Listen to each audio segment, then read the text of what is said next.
Good morning or good afternoon, everyone, and welcome to the first AITD webinar for 2017. My name's Neil von Hupt. I'm the Program Manager at AITD, and I'd like to welcome you to our session today. We're planning monthly webinars at the moment, and the monthly webinars tie in with the National Conversation. Our National Conversation brings together Training and Development Magazine, curated content through the AITD LinkedIn discussion group, local events and Twitter. During the webinar, we'll actually be tweeting. We've got Joe, our communications manager, working on the site on Twitter. If you'd like to connect with us on Twitter while this is going on, you can connect at the hashtag AITD webinar and also follow us at AITD1. We love Redback. They've been working in the background to get our series of webcasts up and running. They make all of our webcasts, our webinars and our video conferencing easy. They have the technical expertise and the support, and even better from my point of view, they're great people to work with. It's a really good combination, and our partnership with them is continuing. It's good to see some interaction over on the side as well. Can I invite you to say hello, to tell us where you're from, and to continue the dialogue about what people have been learning over the last week. I'm expecting that in a webinar on social and collaborative learning, that little chat box at the side there is going to be running hot, so I encourage you to participate in that, offer up resources, comment on other people's feedback there. If you're having trouble with the audio, you can dial in and listen on your telephone. That might make it a little bit clearer for you. But I really don't want to talk for long. I want to hand you over to Patrick Phillips. I first met Patrick at the AITD 2016 conference, and he presented on the topic of developing a social learning strategy. He had such a good understanding of both social learning theory and practice that we engaged him to design and deliver our new social and collaborative learning essentials course. I'll tell you a little bit more about that at the end of the webinar. He's currently based in Melbourne, and he's recently started his own L&D consultancy. Patrick, I'm going to hand over to you, and we're going to get straight into it. Okay, thank you very much for the kind introduction, Neil, and welcome to everyone. Great to see the chat is going gangbusters already, which is what we would expect in a social learning program. So today we're just simply going to scratch the surface of a very in-depth topic. If you do want to learn a little bit more about social learning, I encourage you to look at the 8-week course that AITD is putting together. And so let's get straight into things. We do have a lot to cover today. I always like to start with this quote from Edward Bolles. So we tend to seek out what we pay attention to and what we're interested in. And this informs our learning and is a persuasive argument to evolve away from not just having a behavioral objective framework, but more towards what our learners are interested in. Now, when we're competing against clickbait, how do we make our content compelling and interesting rather than trivial? If we don't have a learner-centered approach, how can we understand where people are learning, how they're learning, and what they're surrounded by with their community of practice? So it's always a good quote to start with, and it's something that I'd like you to reflect upon as we go through today's webinar. So we're going to start by looking at the theory, where social learning comes from, a bit of education theory before we get to Bandura, and then we're going to focus in on our contemporary theorists. What are people doing out there at the moment? What's the kind of cool stuff internationally, but also within Australia? And then we're going to move into some more practical tips as we go along. So I'd like to start with a question, and Neil's going to set up a poll for us in just a moment on this question, but what is the purpose of adult education? Is it to maintain the status quo, to keep things as they are, to keep people within their place in society or within their particular job role, within their organisation that's institutionalised? Or is it to emancipate? Is it to give people the capability to understand their circumstances, gain control of their life, and to shift themselves out of their current environment, or to evolve and keep up? So, cue the poll. And we've got a third option, which is depends.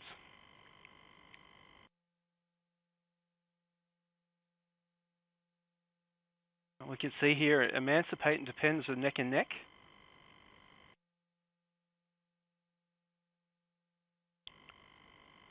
and 59% have gone up to emancipate, 43% it depends, and I'm happy to see that no one has chosen maintain the status quo. Now, there is one caveat to that. If we are looking to achieve zero harm in a safety program, we don't want anyone to get injured, then perhaps we're interested in maintaining the status quo. However, there's still room for life skills and emancipatory learning when it comes to safety leadership, for instance. So I always like to start with what is our purpose, because that then underpins how we approach our strategy moving forward. So depends and emancipate, it's interchangeable. Great to see that everyone is on the right track today with that. So I've got a second question for you. We've had our poll there, and that is education for work or for life? And this is particularly relevant when we're thinking about social learning and how delineated the workplace is becoming. The blurring of lines between work and life are quite interesting at the moment. So is it for work, is it for life, or is it perhaps for both? What is the purpose of education?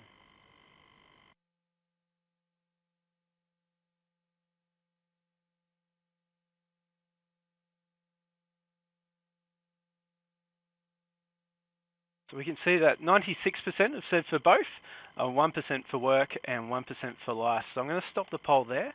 And it is for both, and this is particularly interesting when we're looking at today some of the work of Julian Stott, and he talks about how social learning has now blurred, and the social age has now blurred how we work and how we learn, but also how we interact in the workplace as well. So it's becoming a little bit more unfamiliar. So if we start at the beginning, we start at the social learning theory, and the most famous theorist you're probably aware of is Albert Bandura.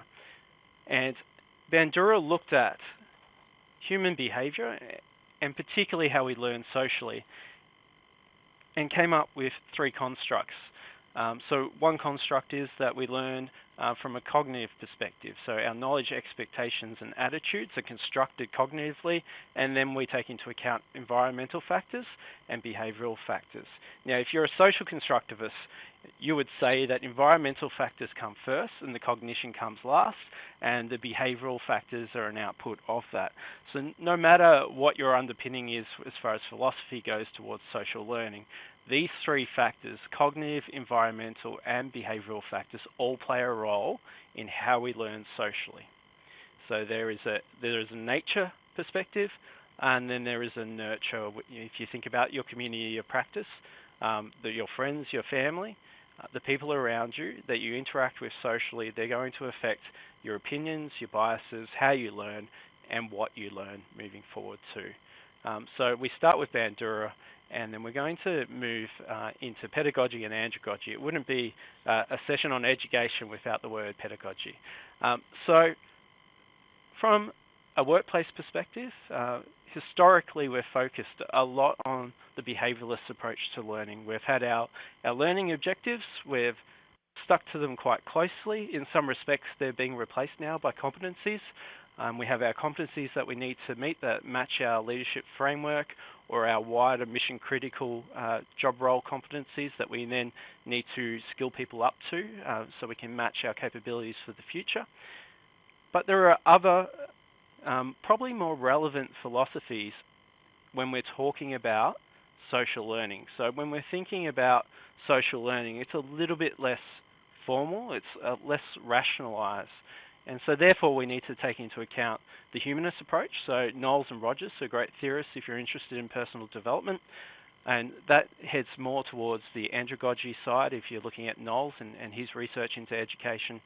And also the constructivist is something that is continuing to evolve. So you've probably got Piaget there is probably in the middle of social constructivists, and constructivist draws from both, more of a developmental psychologist. If you're interested in social constructivism, Vygotsky is fantastic. But if you are interested in neuroscience, and there's a bit of debate around that at the moment, which I won't touch upon today, but there is some great stuff coming out of that area, and there's some things that's quite debatable and that needs to evolve over time. But if you're looking at the cognitive perspective, David Rock is probably someone at the moment that's writing and looking into that particular area particularly looking at the emotional and the thinking brain and how our limbic system interacts with our neocortex and our frontal lobe, which controls our social behavior, which obviously has a bit of an effect on how we learn socially. And then if you're truly into emancipatory learning and you're a bit of a radical, you like to think outside the square, I would encourage you to draw upon Paulo Freire's work as well. And yes, David Rock is from the Neuro Leadership Institute. Thank you, Neil.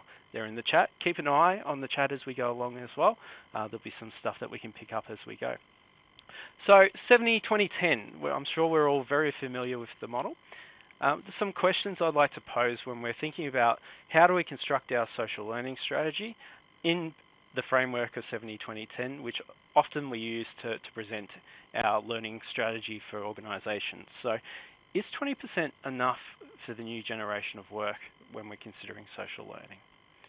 If we take the approach that the individual and work is transient, is 70% actually correct? If we take the approach that education and learning is not only for work, but it's for life as well, and that if we have a highly performing person inside and outside the workplace, they're going to be more valuable and add to our capability and our knowledge pool at work.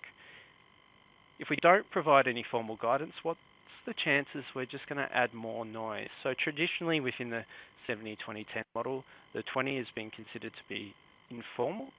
I'm of the view that we need to put some guidelines in place to ensure that we have a formal strategy for social learning. And thank you, Leanne. Yes, they are guidelines only, absolutely. So my next point there is that we shouldn't use this as gospel, that this is a guideline, and in some instances we may decide that we need more than 20% for social learning. Perhaps we need 40%. Or there might be a need for us to up the 10% or lower it down to 5 or 2% and do more learning on the job. So depending on your environment, you may decide to have a bit of a different mix when it comes to 70-20-10. So there's some questions for you to ponder as we go along. Now, interestingly, if we look at the last question there, what's the chance we're just adding more noise if we don't provide any formal guidance? The Association of Image and Information Management have come out with a recent study, and it says that 65% of the information we're exposed to, whether that is on SharePoint, whether that's through Yammer, whether that's in our email, whether that's through using our systems at work, LinkedIn, all the information around us that we're exposed to at work, 65% of it is redundant, outdated, and trivial. 65%. And 25% is the gold information. That's the information that we need to be able to do our job, to learn as we go, to solve problems as they arise.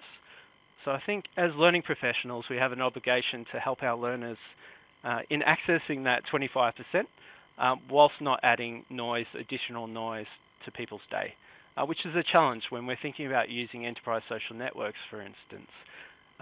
We don't want people to have the same problem they have with their email systems, and we're adding in more group chats, more noise. So we need to think about how do we use metadata so people can access the information they need as they need it.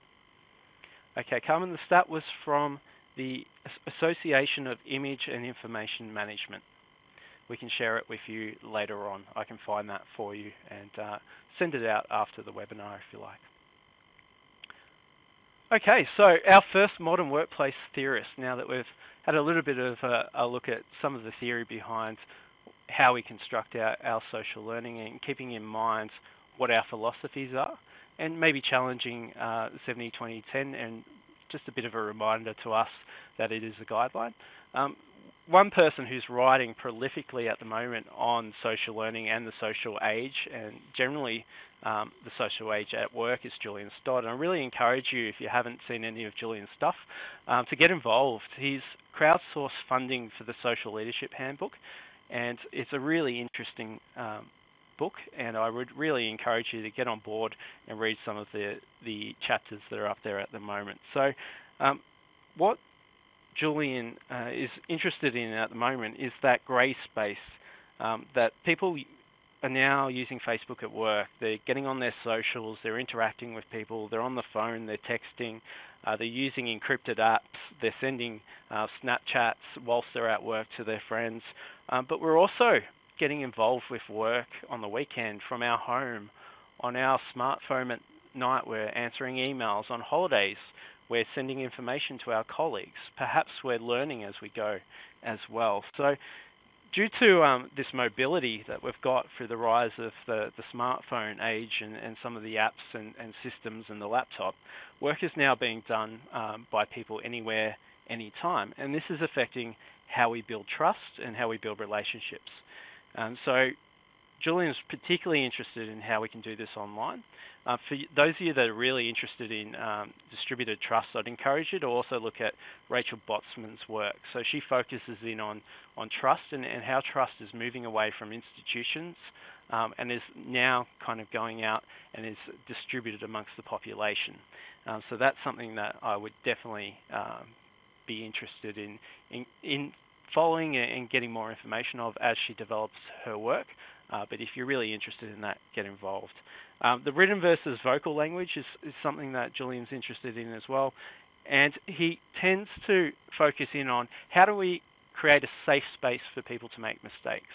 So some of you may be familiar with the passive observer research that's out there on how people interact online. So a lot of people just sit back, and we'll see that today. We'll have very active people on the chat, and there'll be many others that sit back, are listening to the webinar today, they're reading the chat, but they're not getting involved. So how do we create that safer space so people feel like they can make mistakes, they can put themselves out there, and it's down, it's in writing, it's on the internet, but they still trust that people will use that information in the system and they're learning. So that is something that we need to think about moving forward.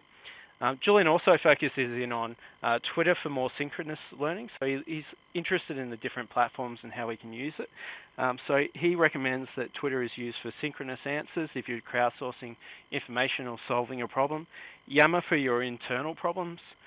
Blogs and wikis for more slower and reflective pieces. So if you want to take your time, learn more about a topic, it allows you to research, reflect, get other people's opinions and come up with a more robust idea. And he states that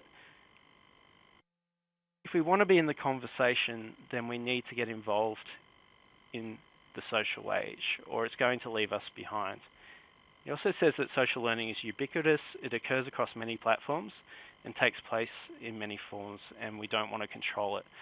This is where we're a little bit different. So Julian talks about advocating freedom when it comes to social space, so allowing people to just construct their own meaning without as much guidance as I would recommend. So I've got a slightly different view to Julian, but I still really appreciate the work that he's put in and highly recommend that you look into it. The next workplace theorist that you may be aware of is John Stepper. So John is driven by the observation that there wasn't enough altruistic behavior in the workplace, and that for real learning and collaboration, a change had to be made. And through that, he created the Working Out Loud circles. So a peer support group of 4 to 5 people in which you ask yourself 3 questions. What am I trying to do? Who's related to my goal? And how can I contribute to them to deepen my relationships? And obviously, you're giving and receiving, and you're approaching that conversation with generosity. So some great people in Australia that are working on Working Out Loud at the moment is Simon Terry, who you might have seen at the AITD conference last year, and the very prevalent Michelle Ockers, who has written some great stuff, is out there delivering Working Out Loud circles at the moment. So as far as my views on Working Out Loud, look for opportunities to formalise those Working Out Loud circles. So if you're having a problem launching Working Out Loud in your workplace, think about organizational problems that require some cross-functional collaboration. Use that as an opportunity maybe to introduce the concept working on a real-life problem, and then as people get more used to meeting, you can start to then step back and be more hands-off and let that circle dictate itself.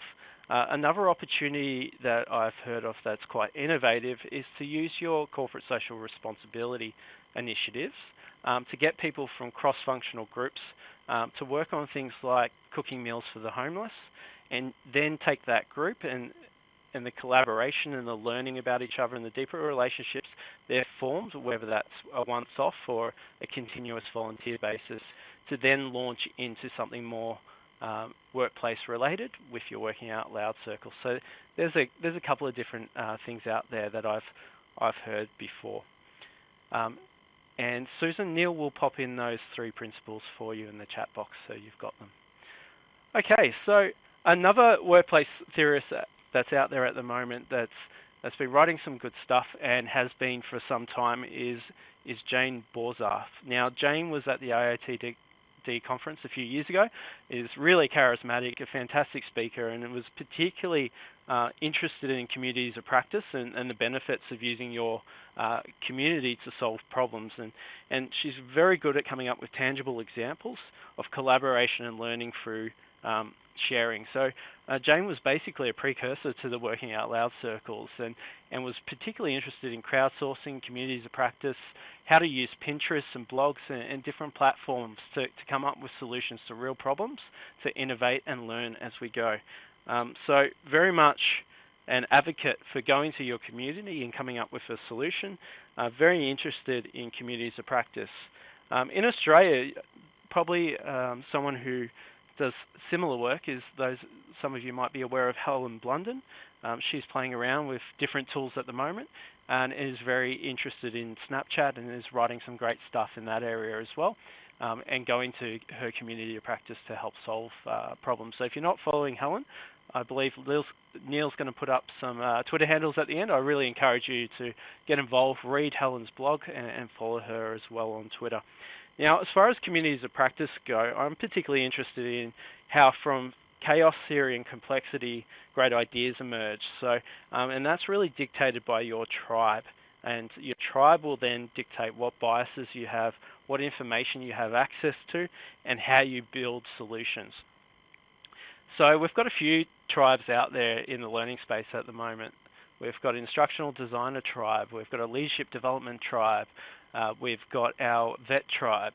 And so if we're looking at our different tribes, our communities of practice, and we don't have a mix of people from each of those areas, then we may constrict our learning and our biases, and we might then start to develop views like online learning is the future and nothing else will matter. Or that the wheel will turn and all we will do is face-to-face learning once again. So obviously those views are very narrow and they don't borrow from all of those different angles within your community. So the wider your community of practice is, obviously the more robust and developed your ideas become. And obviously our community should not just encompass educators, learning and development specialists, leadership development specialists, OD, psychologists. We should look beyond that. We should look at economics. We should look at education. We should look at psychology and neuroscience. So we should draw upon all of those areas to form our views and help us to solve solutions. And Jane was particularly involved and interested in that particular area. So if we're thinking about some of the practical implications of this theory and some of the things that we can consider when we're encouraging social learning in our workplace, here are some examples and some ideas that I can throw out to you. So I've mentioned the community initiatives before. A great practical solution to get people learning socially, to incorporate it into your wider L&D strategy is the lunch and learn. So I would imagine some of you on the line have experience running lunchbox sessions and getting people involved in learning about different topics, having some user-generated content where people from the organization will present on all sorts of topics.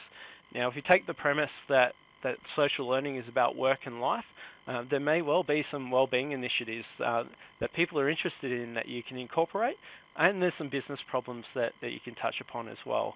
So you may get service to present at lunch and get the salespeople along to listen with their lunch boxes and have that cross-cultural collaboration. Or you may get the Surf Life Saving Club to come in. It's the start of summer, you're a large multinational, you have a large international contingent that's part of your workforce. It may be very relevant to get them to learn about how to interact in the surf, where to swim, what a RIP looks like. So think outside the square to get people involved in those initiatives. To really formalize social learning in the workplace, think about your performance management system if you have one, because some organizations are moving away from that and just going into coaching and one-on-one. But think about how you utilize your one-on-ones and those development plans. How do you incorporate those discussions between managers and their staff around where they learn, who they learn from, what articles they've read recently that are interesting, and all of a sudden people are learning from each other. It also gives the managers an understanding of people's wider development to incorporate not only the formal aspects but the social as well. Degree are doing some great work out there on taking those profiles and using them across collaborations platforms, so that might be something that you could take on board as well. But at the very least, having those conversations one-on-one between a manager and their team members around not just the formal training they could be sent on, but how do they learn? Where do they learn? Who are the experts that they're drawing upon? And it's an opportunity to present some guidance perhaps on some critical thinking and analysis. And L&D has a role there in skilling up our managers and our leaders to be able to have some of those conversations. Communities of practice we've touched upon, they're both internal and external. So how can you encourage people to have their own community? Give examples of where this has led to people solving real life problems within your business. So always great to advertise some case studies, get them out there, and user-generated content. So how do we get people sharing? I'm sure that there's some people out there that have jumped on Yammer, all fired up. I know I've had this experience, and asked a question, and that was the response that we got. So then how can we get people involved in user-generated content, get them involved, contribute to our discussions moving forward? So you might want to incentivize, you might want to concentrate on one group of people first, trial it, take their feedback on board, and then launch your enterprise social network to the rest of the organization, or your lunch and learns, or your community initiatives. What's your strategy for critical evaluation? So it's no longer enough for us as L&D professionals or educators to say that social learning is informal, it's fantastic, here's all the places that you can go to learn. We need to take some responsibility and drive critical evaluation of sources of information. And I've got a whole slide on that later on, so I won't talk about that too much. But there's plenty we can do to support our learners in that space to ensure that we're not getting them learning from the wrong sources of information. We know that fake news is a very relevant topic out there at the moment too. So we've got a bit of a poll. So we've talked a little bit about some of the face-to-face initiatives, a little bit about some of the online aspects of social learning, but we've got a bit of a poll now that Neil's going to put together for us. And that poll's going to cover enterprise social networks, so something that's very relevant at the moment. So when you're thinking about enterprise social networks, you might have one that you use at the moment, but what's your preferred enterprise social network? And we might get some people in the chat. Just tell us why you've chosen the social network that you have, please.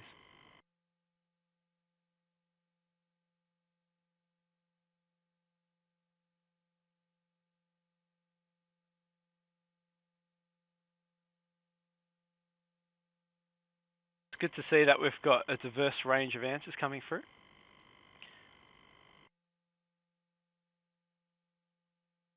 Quite a few people are saying Salesforce Chatter, so obviously it's linked to your CRM platform.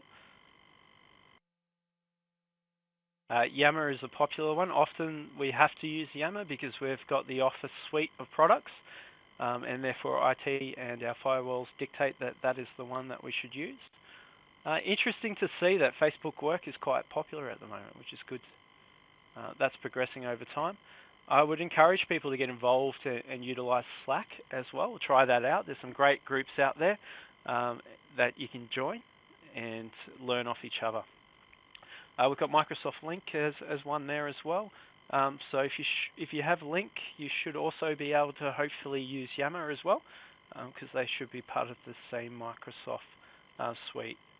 Okay, so I'm just going to stop the poll there. When considering your enterprise social network, consider the needs and the capabilities of your people and your learners and your target group. So, for instance, I was once part of an organisation that launched Link into the stratosphere within their business, and we had an issue.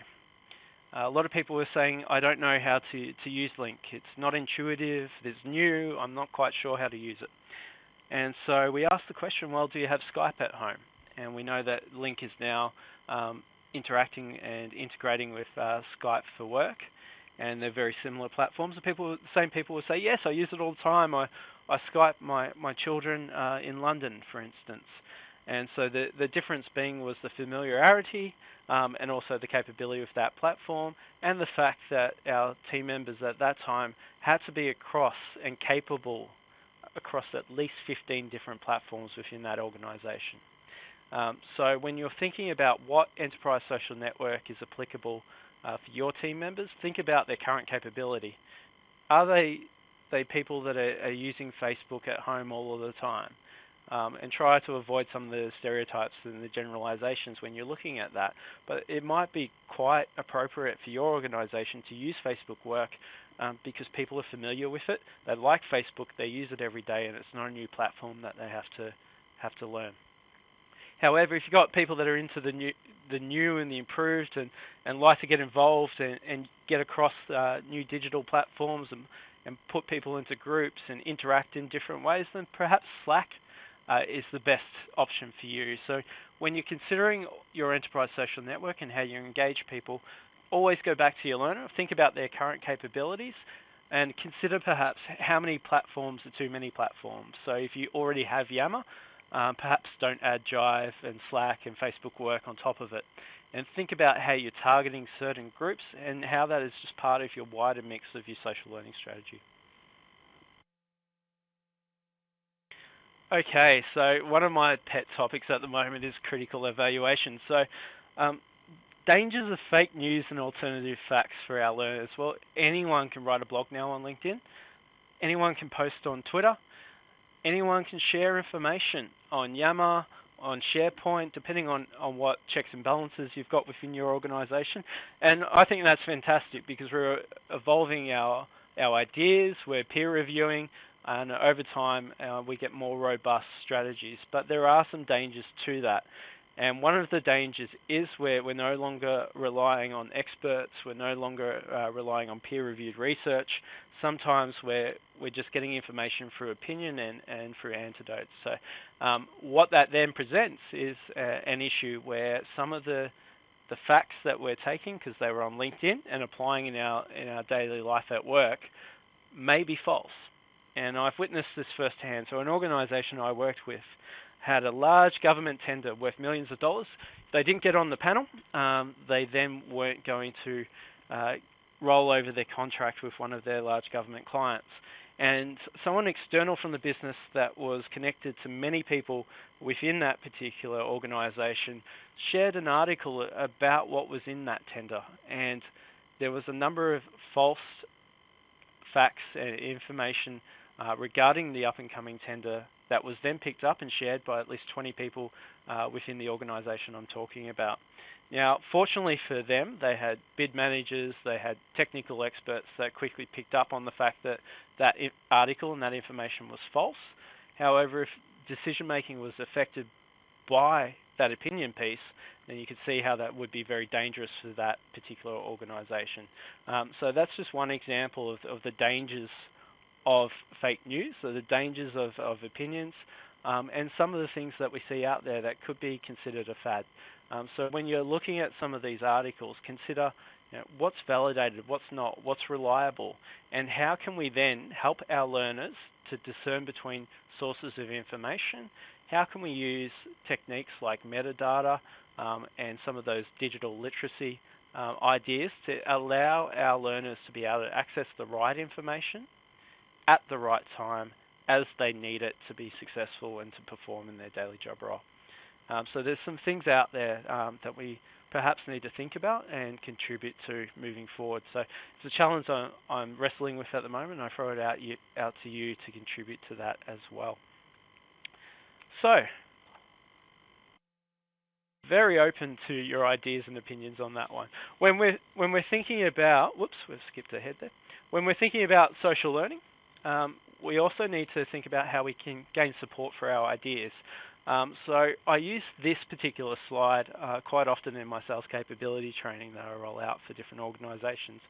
But it definitely applies to strategy. And when we're talking about getting people on board, getting people involved in things like enterprise social networks, lunch and learn sessions, community initiatives, social learning in general, and having those conversations one-on-one with their people about how do you learn, where do you learn, how does this contribute to us and the rest of the team and the organization, then we might need to be a little bit persuasive.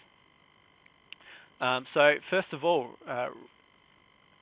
how can we get people to help us? Well, we might think about those that need to reciprocate. Perhaps we've done something for someone recently. It was a favor. They asked us to deliver, and we did.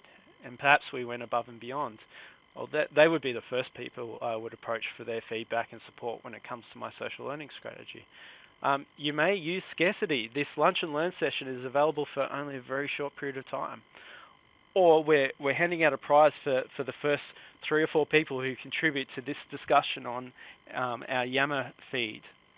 It could be that you get some sponsors. If you're lucky enough to have a great engaged managing director who loves learning, you may get them as your sponsor for your social learning initiatives.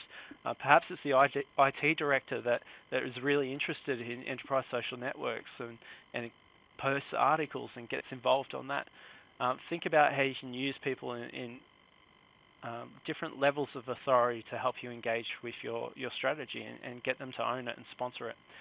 When people are uncertain, they look to the actions of similar others to guide their thinking and their decision making. And that's where consistency comes in. So if you've got similar organizations and competitors that are on the social learning bandwagon, then that is something that you can point to. Maybe you find a case study where social learning has helped a business to solve a problem. Choose people that like you. If you're trying to get a working out loud circle up and going, choose people that like you, that are enthusiastic, that are going to push this, that are going to give really good constructive feedback, but are also going to be change champions. And last but not least, go with consensus. Get people on board, get them agreeing. So go with the people that agree with your philosophy and what you're trying to achieve. And over time, you'll win enough people over and you'll be able to implement that social learning strategy. So there's a few ideas. There's different levers you can pull at different times. Would really encourage you to look up some of the work on persuasion. There's some great YouTube videos out there as well. And last but not least, I'd really encourage you to start thinking about what's the future of social learning. So let's continue the conversation using the hashtag and also the handle of AITD. There's plenty more to cover when it comes to social learning. There's a lot of curated content, I know, in the 8-week course that Neil and the rest of the team at AITD is going to make available to you. We've basically just scratched the surface, in a really quick fire way here today. But I encourage you to continue the conversation, to keep learning off each other and to get involved with your community of practice. I've really enjoyed talking to you today, and if you want to get in touch, feel free, and I look forward to learning from all of you and to furthering our discussion. I'm going to hand it back to Neil. Thank you very much for your time. I hope this has been valuable for people. Happy to stay back and answer any questions that you might have. Thank you, Patrick. Patrick, I might get you to jump into that chat box at the side. There's been a few questions, and it'll be good while I'm just wrapping things up to keep that dialogue going there. I wanted to give you a list of some people to follow. You will be able to access this list after the webinar. The problem with lists like this is that as soon as you create a list, somebody's left off. So I want you to just take this list as a jumping off point. If you want to continue learning about social and collaborative learning, start with these people and keep exploring. Now, third down on the list, you'll see Michelle Ockers. Michelle delivered a session for us at the 2016 conference on using Twitter, and she's actually presenting our next webinar on Twitter for L&D people. And that one's coming up on the 29th of March. If you're not on Twitter or you're not finding it valuable, then join us at that webinar to find out how to get the most out of it. You can also keep learning with our Training and Development magazine. So the latest edition of Training and Development is on social and collaborative learning. If you're a member, that will have already arrived in the mail, and you can also access it through EBSCO. If you're not a member and you've joined us on the webinar, that's fantastic. If you'd like a copy of the magazine, just get in touch via email to learn@aitd.com.au, and I'll happily send one out to you. Coming up, beginning on the 29th of March as well, is our Social and Collaborative Learning Essentials course. Patrick Phillips has developed this course for us, and he's going to be running it for us as well. We'll be going into much more depth on social learning theory, enterprise social networks, designing social and collaborative learning experiences, public social media, communities of practice, working out loud, collaboration platforms. It's a really interesting course, and I think you'll find if you've had a few questions come up today, then you'll have the opportunity to get them answered starting on the 29th of March. We've also got our national conference coming up in May. The early bird rates are available for 3 more weeks. It's a fabulous professional development opportunity, international thought leaders, case studies, practical application of the ideas. And I want to give one final shout out to Redback as well. They just do a fabulous job making these webinars possible. We're really pleased to be continuing our partnership with them. And we are interested in your feedback. As an organisation, we are committed to continuous improvement, so let us know what you think. This last slide will stay up for a little bit longer, and then it'll flick over to some feedback questions. I want to say thank you for participating. Even while I've been talking, that side chat room is running hot, which is just excellent. We look forward to you joining us again on the 29th of March for our next webinar or at a future AITD event. I'm going to keep the chat room open for about another 7 minutes. So I'll go off mute and the webinar will be officially closed. But if you'd like to keep going in the chat room, you've got till 1:20. Thank you for joining us today, and we hope to see you again on the 29th.